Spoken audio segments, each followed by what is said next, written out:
चलिए question number 20 आपने समझ लिया है। क्वेश्चन नंबर 21 को पढ़िए। समय की बर्बादी बिल्कुल ना करें। इस चैप्टर के एंड में हम पहुंच रहे हैं। क्वेश्चन नंबर 20 को एक बार पढ़ लें और मैं थोड़ा सा बोर्ड को साफ कर लेता हूँ। ये देखिए हो गया। ये देखिए क्वेश्चन नंबर 21 को पढ़ लें ज़रा एक बार। क्वेश्चन नंबर 21 को पढ़ लें एक बार। चलिए शाबाश। ये लीजिए क्वेश्चन नंबर 21। क्या क्या बातें इसमें बताई गई हैं वो देख लें ज़रा। आप किसी 3000 किलो द्रव्यमान के स्वचालित वाहन पर सवार हैं। वाहन का द्रव्यमान, वाहन का द्रव्यमान अब मान लें ये है 3000 किलोग्राम। यह मानिए कि आप इस वाहन की निलंबन प्रणाली के दोलनीय अभिलक्षणों का परीक्षण कर रहे हैं। मतलब दोलन कैसे हो रहे हैं आप इसका पता लगा रहे हैं। जब समस्त वाहन इस पर रखा जाता है तब निलंबन 15 सेंटीमीटर अनियमित होता है, यानी कमानी दब जाती है। सीधी सी बात है, 15 सेंटीमीटर कमानी दब जाती है नीचे को। साथ ही एक पूर्ण दोलन की अवधि में दोलन के आयाम में 50% घटोतरी होती है, यानी ये अवमंदित दोलन है जिसमें आयाम घटता जाता है। पढ़ा था ना चैप्टर के अंदर अवमंदित दोलन। निम्नलिखित के मानों का आकलन कीजिए। कमानी स्थिरांक, फिर 15 सेंटीमीटर कमानी दब जाती है जब इस पे वजन डालते हैं तो वो तो सीधा हो जाएगा। mg बराबर kx कर देते हैं उसमें, mg बराबर kx के अनुसार। तो यहाँ से k का मान मिल जाएगा। जो k का मान आ गया वो हो गया mg बटे x। कुल द्रव्यमान है 3000, जी को लगा लेंगे 9.8। 15 सेंटीमीटर है तो 15 गुना 10 की पावर -2, तो ये स्थिरांक तुम्हारे पास आ जाएगा। इसका मान जो है यहाँ से तुम्हारा निकल आएगा। अब ये मान कितना निकल रहा है, 15 दूनी 30, 19 है ना। देखो 15 दूनी 30 तो ये हो गया 200। और ये हो गया 19.6 गुना 10 की पावर 4, ऐसा ही तो बनेगा। ये हो गया तुम्हारा के। तो इसको मिलाना पड़ेगा बेटा एक बार, क्योंकि ये उत्तर जो है कहीं, क्योंकि ये उत्तर आगे भी यूज होगा ना हमारा। इसका उत्तर मिला लो एक बार कितना आ रहा है। क्वेश्चन नंबर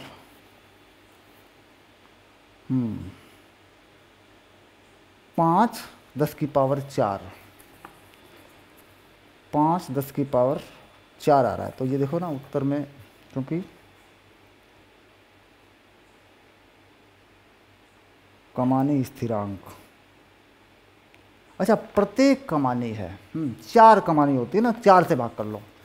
4 कमानी है ना तो पूरा द्रव्यमान नहीं डलेगा, 4 से भाग कर लो, ऐसे 4 से भाग कर लो। तो ये हो गया 5 लगभग गुना 10 की पावर 4, क्योंकि इसको 20 मान लिया ना तो ये हो गया न्यूटन पर मीटर।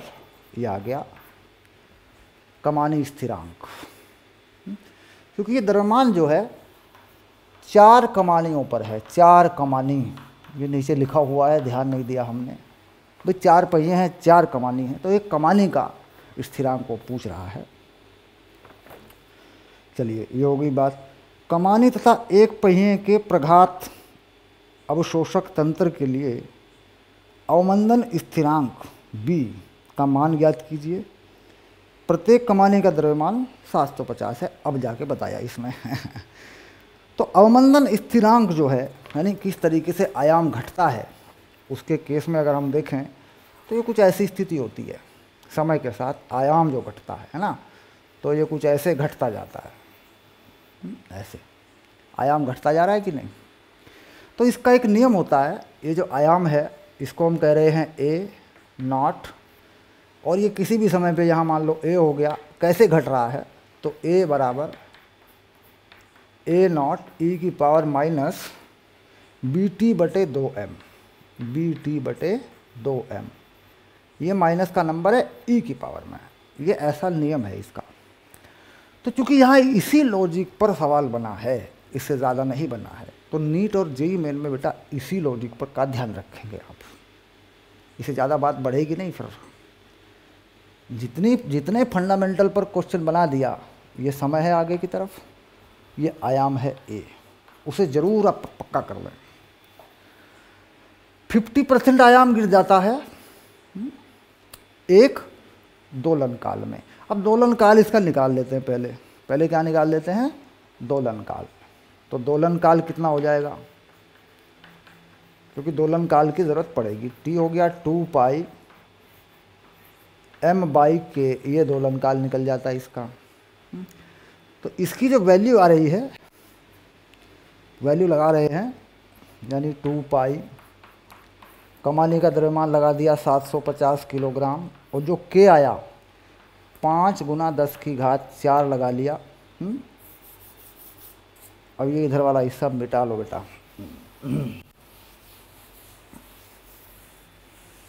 ये वाली चीज़ आ गई ऐसे, तो ये आ गया 0.77 सेकेंड। ये निकाला जा सकता है, गुणा भाग कर लें तो ये आ जाएगी वैल्यू। ये टी आ गया ऐसे, मतलब समय एक दोलन काल है। अब यहाँ जब समय लगाएंगे, जो टी लगाएंगे ये वाला, एक समय में 50% रह जाता है, मतलब एक दोलन काल के बाद ये गुजरता है, तो ये ए नॉट है, तो ये ए नॉट बाई 2 रह जाता है, आधा हो जाता है आयाम एक दोलन काल में। तो उस केस में यहाँ लगाते हैं, तो ए नॉट बाई 2 यानी आधा हो गया। पहले ए नॉट था ई की पावर माइनस बी टी, तो बी पूरा दोलन काल लग गया, बटे 2m, m लग गया 750। ये है कहानी, है ना, ये वाली कहानी है। जैसे बी निकालना है, अब ये ए नॉट हटा लो पहले, तो यहाँ से 2 की पावर माइनस 1 कर लो, 1/2 है ना, तो 2 की पावर माइनस 1 कर लो। और ये ई की पावर माइनस में है बी टी, ये हो गया 1500 ऐसे। अब इस पूरे पे पावर लगा दो -1, पूरे पे लगा दो, गुणा कर दो दोनों तरफ, तो ऐसे में ये पावर प्लस में चली जाएगी। ये 2 हो गया, ये ई की पावर बी टी बाई 1500 हो गया ऐसे। अब दोनों पक्षों का प्राकृतिक लॉग ले लो, तो वो हो गया ln बोलते हैं उसको 2, इधर से ये हट गया बी टी बटे 1500 ऐसे। तो बी आ गया, बी आ गया 1500 ln 2 बटे टी, यानी 0.77। जो ln 2 है इसका मान रख दिया, इसका मान कितना होता है, वैसे तो टेबल से देख लो, पर चलो मैं लगा देता हूँ। इसका मान होता है 0.69 और 0.77।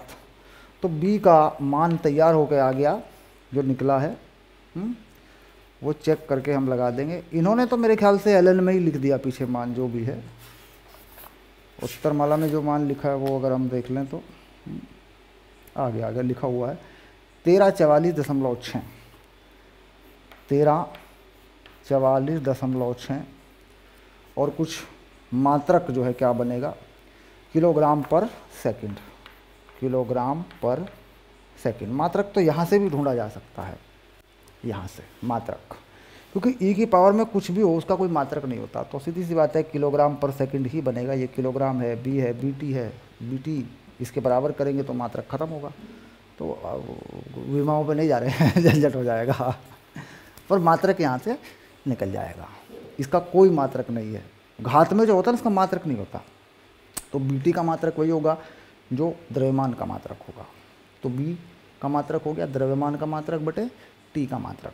द्रव्यमान का मात्रक किलोग्राम है, टी का मात्रक सेकंड है, तो किलोग्राम प्रति सेकंड बी का मात्रक।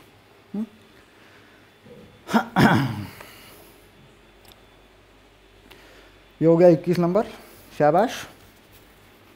चलिए आगे देखते हैं। 22 नंबर को पढ़ लें, शुरू करें। 22 नंबर को पढ़ लें, शाबाश।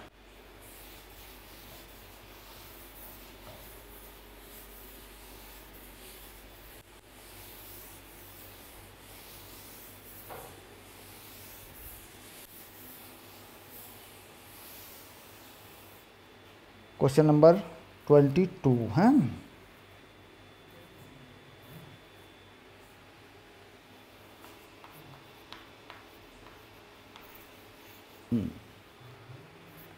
क्या कहा?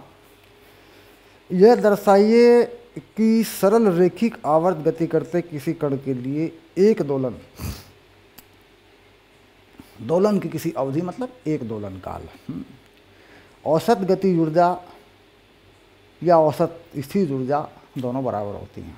मतलब एक दोलन काल की जो गतिज ऊर्जा है या एक दोलन काल की जो स्थितिज ऊर्जा है, औसत, ध्यान रहे, उसकी औसत वैल्यू, वो दोनों बराबर होती हैं। ठीक, अब ये दरअसल एक डेरिवेशन है, मतलब डिराइव करना पड़ेगा इस फंडे को आपको। तो अभी क्या हो रहा है कि जो इस तरह के डेरिवेशन हैं, दर्शाइए या करिए, है ना, उनका कोई एग्ज़ाम में आने से कोई मतलब नहीं है। लेकिन अगर मान लो हम उन्हें नहीं करते हैं, तो वो होता है कि यार हमारी ज़मीन जो है ना, हमारी जो ज़मीन है, हमारा जो कंसेप्ट है, वो कमज़ोर हो जाता है और कुछ नहीं। समस्या वहाँ है, तो इसलिए कर लेना चाहिए। चलिए, गतिज ऊर्जा, गतिज ऊर्जा,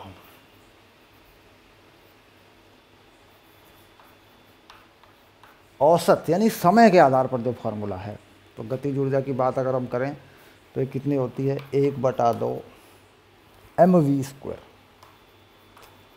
सामान्यतया जो फॉर्मूला लगाया जाता है v का, वो होता है a omega cos omega T और इसका पूरे का square, 1/2 m a² omega square cos square omega T. इसे हम कह रहे हैं के।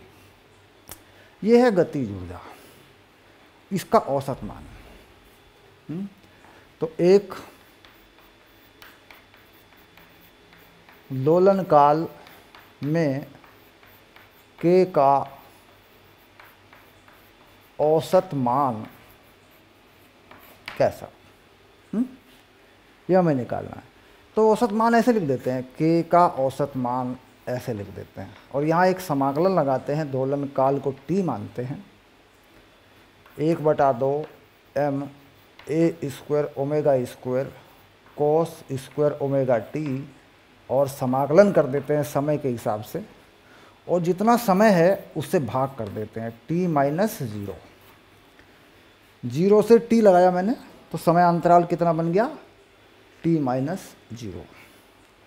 और गतिज ऊर्जा को थोड़ा सा समय dt से गुणा कर दिया, किसी भी समय, यानी ऊपर जो किया है, गतिज ऊर्जा को थोड़े से समय से गुणा किया, समाकलन किया, गतिज ऊर्जा का जो वक्र है उसका पूरा क्षेत्रफल, जैसे fdx में होता है, कार्य होता है ना।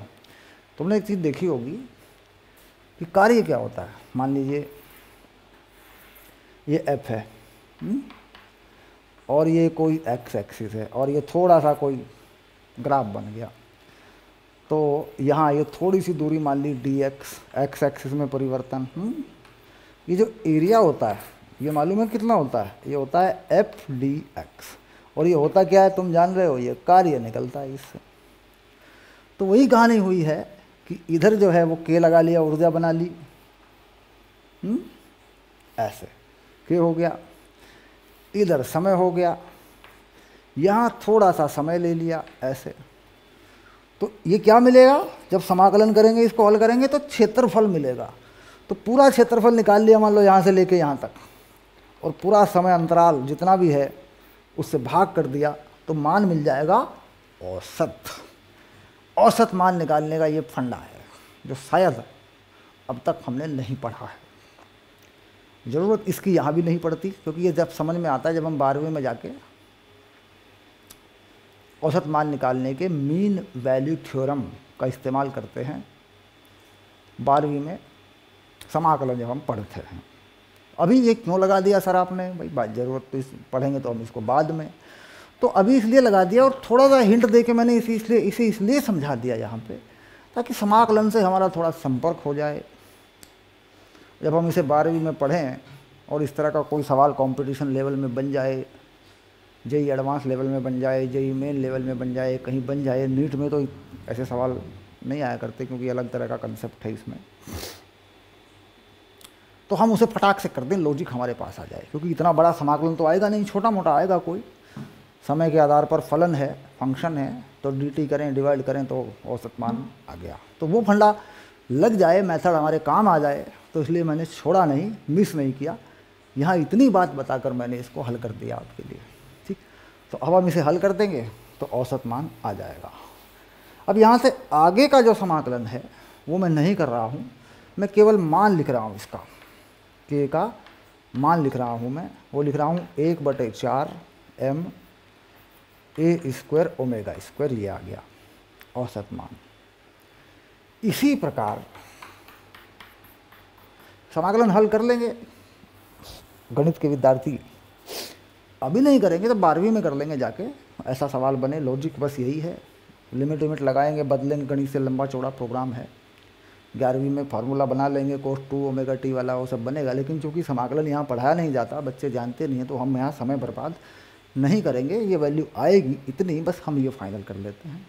12वीं में हम इस लॉजिक को ऑटोमेटिकली समझ जाएंगे जब हम फिजिक्स पढ़ेंगे और 7वें नंबर के चैप्टर पे पहुंचेंगे, प्रत्यावर्ती धारा में। तो ये हमारे दिमाग में ऑटोमेटिक फिट हो जाएगा कि इस तरह के फलन का इस तरह औसत मान निकाला जाता है। उसी उद्देश्य के लिए मैंने इसको इतना किया है अभी।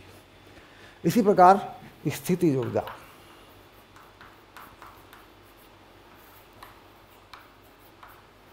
इसको यूं मान लें, इसमें यहाँ कॉस ओमेगा टी की बजाय साइन ओमेगा टी रहता है। 1/2 m a square omega square sine square omega T, ऐसा। इसमें भी वही कहानी होनी है, 1/2 m a square omega square sine square omega T dt, 0 से t और इसके बटे में t-0, और ये हो जाएगा इसी ऊर्जा का औसत मान, और ये भी उतना ही आएगा m omega square a square, ये लो, यहाँ हो जाएगा 1/4, ठीक। आना ये भी उतना ही है, इसको भी समाकलन के उसी फंडे से हमें बदल लेना है, बिल्कुल सेम प्रोसेस है दोनों में। तो अतः k का औसत मान बराबर u का औसत मान एक दोलन काल के लिए समान है। बस अभी 11वीं में या 11वीं के लेवल पर इसे इतना ही करना है। अगर आप 11वीं पास कर रहे हैं और इस कोर्स में जेईई या नीट के लिए पढ़ रहे हैं, तो आप जानते हैं कि इससे आगे क्या होना है, बस इसको हल होना है, ये आ जाएगा। अब आप 11वीं में पढ़ रहे हैं तो ऑटोमेटिकली ये फिट हो जाएगा 12वीं में जब आप जाएंगे। चाहे आप कंपटीशन के साथ 11वीं पढ़ रहे हो, चाहे बिना कंपटीशन के पढ़ रहे हो, ये अपने आप सेट हो जाएगा 12वीं में पहुँचते ही। चलिए,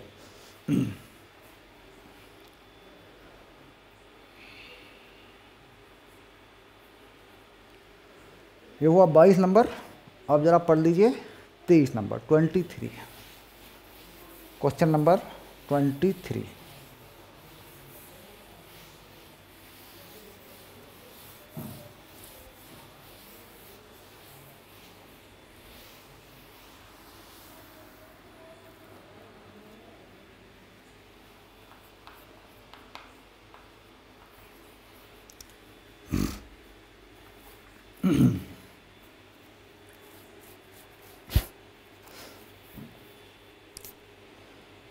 दस किलोग्राम द्रव्यमान की कोई वृत्तीय चक्रिका अपने केंद्र से जुड़े किसी तार से लटकी है। तार से लटकी हुई चक्रिका है, अपने केंद्र से जुड़े किसी तार से। अब मान लीजिए ये छत है, ये छत मान लेते हैं हम यहाँ पे ऐसे, और ये तार मान लेते हैं इस तरीके से, और यहाँ पे कोई चक्री का मान लेते हैं। ये चक्री का जो है केंद्र पे जुड़े हुए तार से लटकी है, तो ये हो गई चक्री का ऐसे, ये चक्री का हो गई, ये हो गया मामला चक्रिका का। ठीक, चक्रिका को घूर्णन देकर तार में ऐंठन करके मुक्त कर दिया गया है। तो तार में ऐंठा दिया और चक्रिका में जो है उसे मुक्त कर दिया गया। यानी कुल मिला के मान लें तो ये चक्रिका कुछ इस तरीके से घूम रही है, और जब ऐंठा खुलेगा तो कोई छोटा मोटा कोण जो है चक्रिका घूम जाएगी, जिसे हम कह रहे हैं, यहाँ खोल लें पूरा हल्का सा, हम कह रहे हैं कि ये कोण जो है थीटा है। भाई ऐंठा मारा है, छोड़ देंगे तो ऐंठा वापस तो खुलेगा ही ना। मान लीजिए तार में ऐंठा मारा है, ऐंठा छोड़ दिया हमने, तो ऐंठा वापस तो खुलेगा। तो छोटा सा कोण मान लीजिए हमने कहा कि भाई ये ऐंठन कोण है, इसे क्या कहा हमने थीटा को, यह ऐंठन कोण, ऐंठन कोण है। ठीक, तो यहाँ ऐंठन कोण में जो आघूर्ण पैदा होता है ना, भाई हमने मान लीजिए इसको, इसमें ऐंठा मारा था इस तरफ को, जैसे ही छोड़ेंगे तो ऐंठा खुलेगा, तो बल युग्म का आघूर्ण लगता है, एक बल युग्म का आघूर्ण। तो हम कह रहे हैं ऐंठन के बल युग्म का आघूर्ण, वो जरा घूर्णन गति से पकड़ लें, आई अल्फा ये होता है। और यहाँ ये कह रहे हैं कि इसका जो मान है वो अल्फा थीटा है, इसका जो मान है माइनस अल्फा। आई अल्फा को क्या बोलें, कोणीय त्वरण, कोणीय त्वरण। तो कोणीय त्वरण को अपन बीटा मान लेते हैं, लो, तो ये अल्फा आई है, अल्फा थीटा दिया हुआ बेटा, अल्फा थीटा। ये जहाँ बीटा जो है ये है कोणीय त्वरण, और ये है जड़त्व आघूर्ण। समझ रहे हैं, जड़त्व आघूर्ण, जड़त्व आघूर्ण, मोमेंट ऑफ इनर्शिया पढ़ रखा है आपने अच्छे से। अच्छा, ये जो चीज़ होती है कोणीय त्वरण, जो दोलन गति है उसके अंदर कितना होता है, तो ये होता है आई, ये होता है minus omega square theta minus alpha theta. जैसे ओमेगा स्क्वायर एक्स होता है ना, सरलावर्त गति में कितना होता है बताओ, सरलावर्त गति में पहले याद आ गया, माइनस ओमेगा स्क्वायर एक्स होता है, या माइनस ओमेगा स्क्वायर वाई, या जो भी विस्थापन है। अगर कोणीय गति कर दूँ तो विस्थापन कैसा होता है कोणीय गति में, थीटा। भाई तुम ये कह रहे हो कि सरल आवर्त गति में त्वरण माइनस ओमेगा स्क्वायर एक्स है, रेखीय गति में कैसी गति है, रेखीय गति है। अच्छा, कोणीय त्वरण होगा तो माइनस ओमेगा स्क्वायर थीटा होगा, तो ये कोणीय त्वरण हो गया। फिर ये तो मानोगे ना, क्योंकि ये विस्थापन कैसा है, मीटर वाला, और ये विस्थापन कैसा है, कोणीय विस्थापन का मान है कोण है। तो वही चीज़ यहाँ लगी हुई है। अच्छा, यहाँ क्या है, घूर्णन गति में ये कह रहे हैं कि ये बल युग्म का आघूर्ण है, जो किताब में, अब आपकी पुस्तक में देखें तो दे रखा है आपको। तो जो आघूर्ण दे रखा है वो यही है, जो होना चाहिए वो ये है। ठीक, तो यहाँ से ओमेगा का मान मिल गया, ये थीटा हटा लेंगे, ओमेगा हो गया अल्फा अपॉन आई, ये ओमेगा हो गया देखो। और जो टाइम पीरियड आया वो आया 2 पाई वर्गमूल आई बटे अल्फा, है ना। यानी यहाँ पे जो दोलन होंगे, थोड़ा थोड़ा ट्विस्ट घूमेगा वापस आएगा, ये उसका दोलन काल हो गया।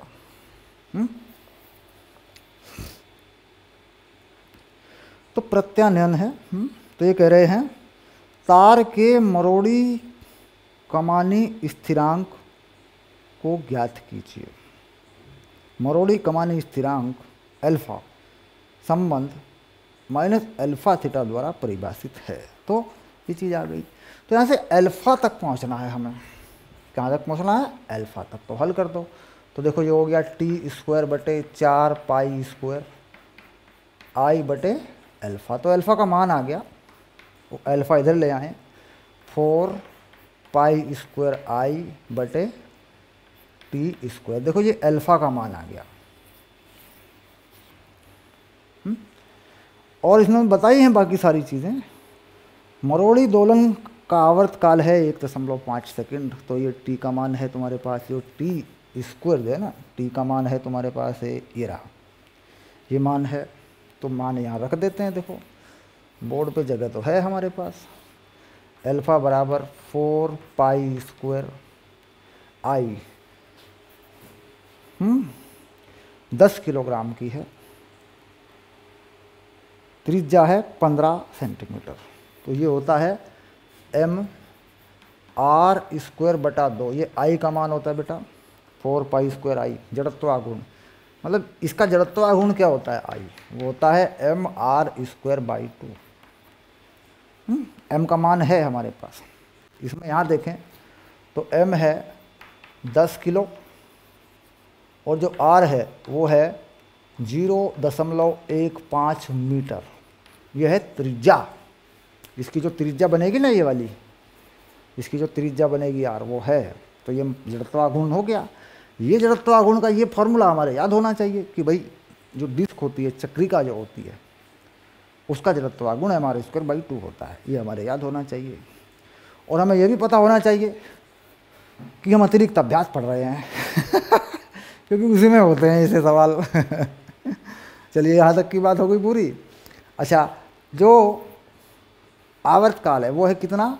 1.5 सेकंड। तो यहाँ 1.5 सेकंड का वर्ग लग गया ऐसे। तो अल्फा का मान जो आ रहा है बस वही मैं लिख दूंगा। आप अब और समय बर्बाद नहीं करूंगा तुम्हारा बेटा। ये आ रहा है 2 न्यूटन मीटर पर रेडियन। 2 न्यूटन मीटर पर रेडियन, ये इसका मान आ रहा है। सब कुछ लगा लो, सारी चीज़ें अपने आप सॉल्व हो जाएंगी। 4 पाई, पाई का मान पाई स्क्वायर लगा लो, है ना। m का मान 10 किलो लगा लो। r स्क्वायर है, देखो r स्क्वायर 15 का नंबर है तो नीचे भी 15, 1.5 15 का नंबर है, ऊपर भी इसका स्क्वायर है, तो ये कट जाएंगे नंबर, 10 की पावर सेट हो जाएगी। m 10 है, ये 2 है, तो ये 5 हो जाएगा। 5 चौक 20 हो जाएगा। पाई स्क्वायर लगभग 10 के बराबर होता है। तो बहुत सिंपली ये चीज़ सॉल्व हो जाएगी। सारे मान रखते ही उत्तर 2 आ जाएगा आपका।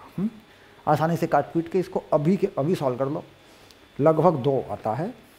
ये उत्तर आपका 2 आ जाएगा पूरा। ओके, चलिए ये हो गया तुम्हारा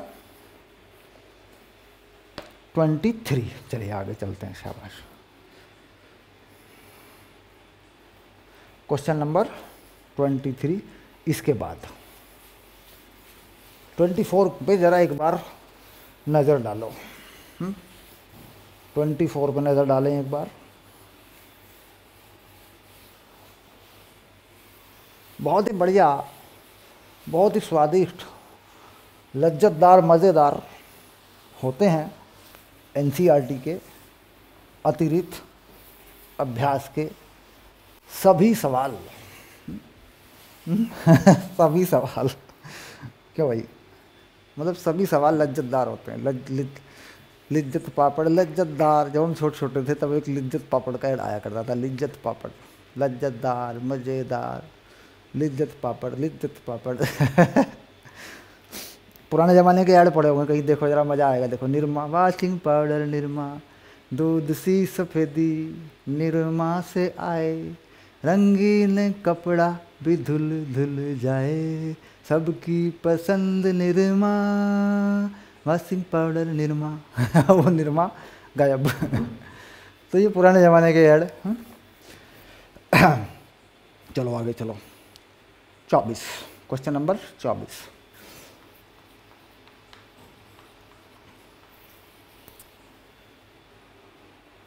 कोई वस्तु 5 सेंटीमीटर के आयाम, तो आयाम तो 5 सेंटीमीटर लिख लेते हैं।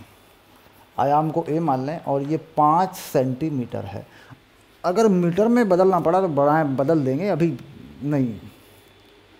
तथा 0.2 सेकंड की आवृत्ति, तो आवृत्ति बेटा सेकंड में नहीं हुआ करती, ध्यान रखना, कन्फ्यूजन ना हो। ये दोलन काल है, 0.2 सेकंड। आवृत्ति लिखी हुई ना, तो उसको ठीक कर लो, दोलन काल है। सरल आवर्त गति कर रहा है, वस्तु का त्वरण तथा वेग ज्ञात कीजिए विस्थापन इतने इतने पर। तो वेग जो होता है ना, वो विस्थापन पे कैसे निर्भर करता है, v। ये होता है omega a square minus x square. और जो त्वरण होता है, विस्थापन का फॉर्मूला लगा लो, ये होता है माइनस ओमेगा स्क्वायर एक्स।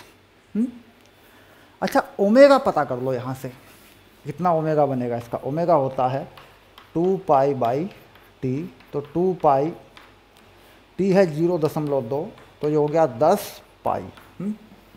और ये होता है रेडियन पर सेकंड में। ये ओमेगा आ गया।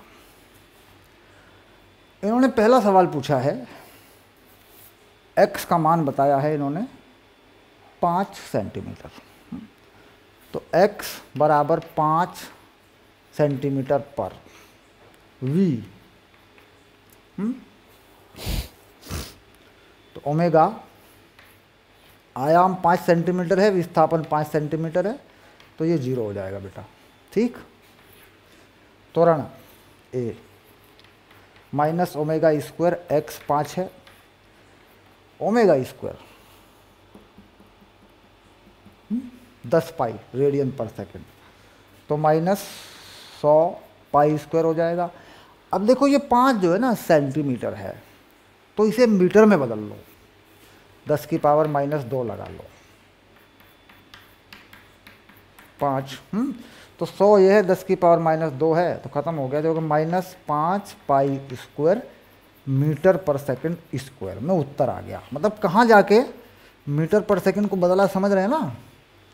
यहाँ अगर हम निकालेंगे इस चीज़ को, सेंटीमीटर में लगा रखा, तो ये वेग आता है सेंटीमीटर पर सेकंड। ये ध्यान देने की बात है।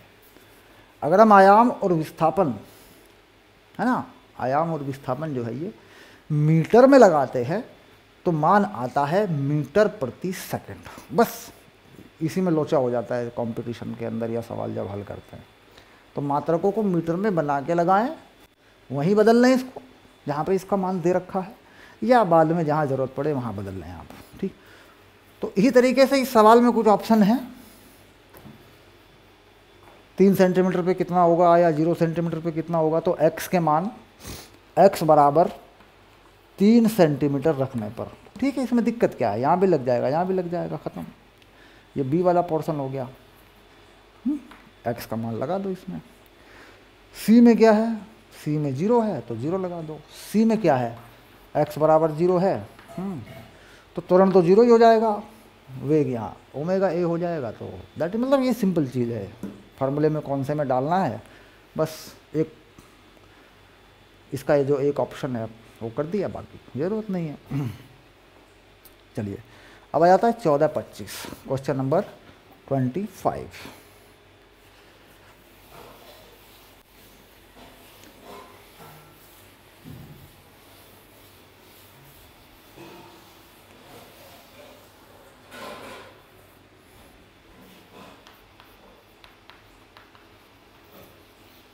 शाबाश। क्वेश्चन नंबर 25, पढ़िए जरा क्वेश्चन नंबर 25 को।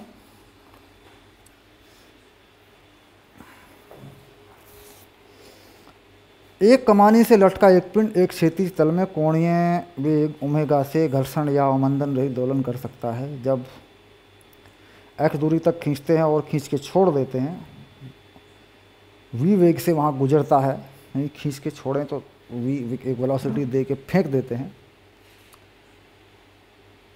तो आयाम ज्ञात कीजिए x0, ओमेगा और v0 के पदों में। ठीक।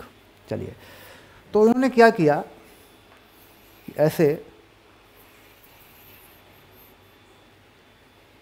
यहाँ कोई साम्य स्थिति आ गई, यहाँ कोई साम्य स्थिति आ गई x बराबर 0 पर, ऐसे मतलब यहाँ पे x बराबर 0 नहीं है, यहाँ पर कह दिया भाई x बराबर 0 है ना। यहाँ से कमानी से बांध के यहाँ खींचा हुआ है और ये खींचा हुआ है x0 पर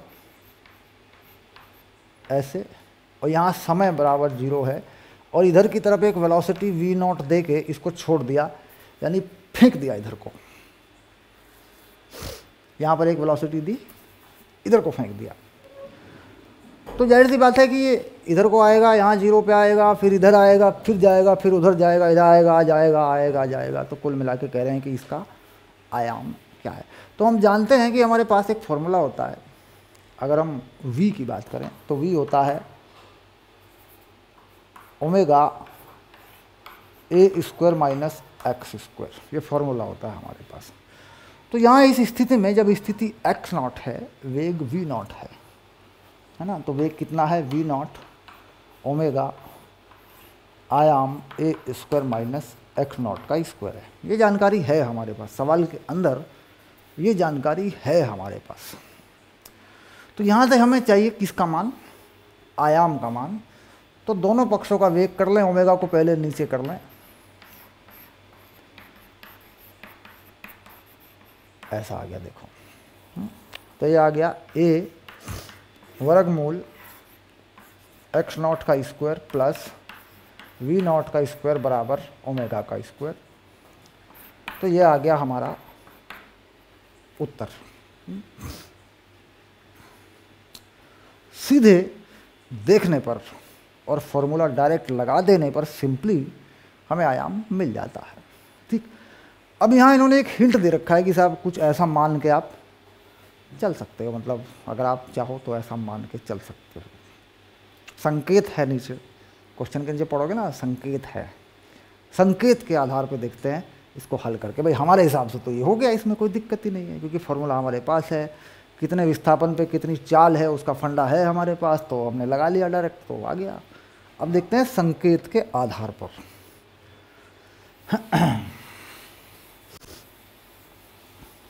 तो हम मान लेते हैं कि साहब कोई x है, ये कह रहे हैं जी x को मान लो a cos omega t plus कोई कोण मान लो फाई, जिसे हम मानते हैं प्रारंभिक कला, ऐसा मान लो।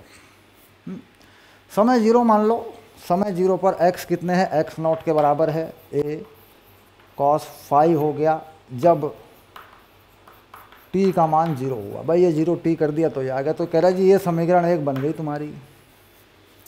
अब वेग बना लें, यानी dx बाई dt अवकलन कर लें तो वेग बन जाता है। इसका अवकलन कर लें तो minus a sine omega sine omega t plus phi, बेटा ये इसका अवकलन होता है, क्योंकि वेग का समीकरण तुम पहले जब हम डेरिवेशन बना रहे थे इस तरीके से बना चुके हो। तो वेग कह रहे हैं जी v0 है minus a omega sine phi, ये है, क्योंकि टाइम जो है 0 है और वेग जो है माइनस की तरफ है, क्योंकि अब जब देखो इधर को फेंकेंगे ना तो ये दिशा कैसी है, ये पॉजिटिव है, तो इधर को आ रहा है वापस, इधर को फेंका तो वेग कैसा है, माइनस है। तो यहाँ से ये इक्वेशन हो गई तुम्हारी सेकंड। तो यानी यहाँ से cos फाई का मान मिल गया तुम्हें ऊपर वाली से, वो मिल गया तुम्हारा x0 बटा a। सेकंड वाली से तुम्हें साइन फाई का मान मिल गया, वो मिल गया तुम्हारा v0 बाई a ओमेगा। और तो तुम जानते हो, छोटा बच्चा जान के ना कोई आंख दिखाना रे, तो तुम ये तो तुम जानते ही हो, साइन स्क्वायर फाई और कॉस स्क्वायर फाई त्रिकोणमिति में ये 1 होते हैं। तो लगा दो x0 बटे a का स्क्वायर और v0 बटे a ओमेगा का स्क्वायर बराबर 1 होगा। होगा कि नहीं होगा बताओ बड़े प्यार से। फिर बड़े बड़े प्यार से बड़े बड़े सवाल हो गए सर, दिमाग बहुत थक गया है। तो इसे यहाँ से और ज़रा देखो एक बार कि a का मान क्या आ रहा है, सॉल्व कर लो, आ जाएगा। x0 का स्क्वायर v0 का स्क्वायर बटे ओमेगा का स्क्वायर, देखो हल कर लो इसे। x0 बटे ए स्क्वायर, यहाँ पे भी ए स्क्वायर ओमेगा स्क्वायर है, ए स्क्वायर को वहाँ ले जाओ, वर्गमूल करो तो ये वैल्यू आ गई। जो किताब का हिंट जो कह रहा है कि साहब ऐसे कर लो, लॉजिक लगा लो, समीकरण बना लो तो आ जाएगा। इससे पहले जो हमारा डायरेक्ट वाला मेथड था अनुभव के आधार पर कि साहब ये चाल है, ये विस्थापन है, ये, तो इस मेथड का क्या फ़ायदा है? इस मेथड का फ़ायदा ये है, इस तरह से हम कोई मेथड बनाते हैं, मान के चलते हैं। पहले भी ऐसा एक सवाल आया था कि इससे हम इसका गति का जो नियम है वो निकाल सकते हैं। सर ये मेथड क्यों बता दिया आपने, उत्तर तो पहले आ ही गया था। तो हम गति का नियम इस मेथड से बता सकते हैं। अब देखिए ए आ गया हमारे पास, ए का मान यहाँ से आ गया हमारे पास। अगर हम फाई का मान निकालना चाहें तो फाई का मान भी हमारे पास आ जाएगा। देखो हम क्या निकाल लेते हैं, टेन फाई निकाल लेते हैं ना, कितना आ गया देखो। साइन फाई का मान क्या है, वी नॉट ए ओमेगा, तो ये हो गया v naught a omega. Cos phi से भाग कर लें इसको, तो कॉस फाई क्या है, एक्स नॉट ए, तो हमारे पास आ गया v naught x naught omega. ये मान हमारे पास आ गया टेन फाई का, ऐसे। तो हम यहाँ से फाई का मान निकाल लें, मान लो ऐसे, यहाँ पुट कर दें। आयाम हमारा निकल ही गया है, उसे यहाँ पुट कर दें। ओमेगा हमारे पास पहले से होता ही है, वो यहाँ लगा हुआ है। तो पूरा एक गति का नियम यानी गति का समीकरण जो है पूरा हमारे पास आ जाता है। अगर हम ऐसा मान के चलें, एक सिंपल से मेथड में चलें, है ना, यही मान लें ये cos omega t plus phi, और ये आप सरल आवर्त गति में मान लो। आप सरल आवर्त गति जब लगाते हैं तो दो बातें मानते हैं, एक मानते हैं A cos omega t plus phi, ये भी मान लेते हैं आप, A sine omega t plus phi, ये भी मान लेते हैं आप। तो वहाँ से भी ये सवाल हल हो जाता है, आपको जो मानना है मान लीजिए। सरल आवर्त गति में दो समीकरण माने जाते हैं, एक माना जाता है A sine omega t plus phi, एक माना जाता है A cos omega t plus phi. तो जो पढ़ाया जा रहा है वो इसके आधार पे पढ़ा देते हैं हम लोग, ऐसा मान के चलते हैं। लेकिन जब सवाल में माना जाता है कि सरल आवर्त गति है, तो इन दोनों में से कोई भी मान के, चाहे ये, आप अपने सवाल को हल कर दो, आपका उत्तर एकदम सही जाएगा, बिल्कुल फिट फॉर। क्योंकि जैसा मान के चले हैं समीकरण पे, उसी के आधार पर डाटा अपने आप फिट होते चले जाते हैं। तो इसलिए मेरा पर्पज था ये कि मैं इस मेथड से जो हिंट दिया है कि उसका फ़ायदा कहाँ मिलेगा हमको, वो बता दूं आपको। नहीं तो सवाल तो छोटे मेथड से हो ही गया था हमारा, ये बात है इसमें। ठीक, चलिए हो गया पूरा कंप्लीट चैप्टर। अच्छे से इसको हल करें, और इसका जो प्रतियोगी परीक्षाओं का सेक्शन है, जेईई नीट वाला जो हमारा सेक्शन है, उसमें जाके और चीज़ें जो हैं, आपके लेक्चर हैं, सवाल हैं, जो भी हैं, अपना करिए। ओके।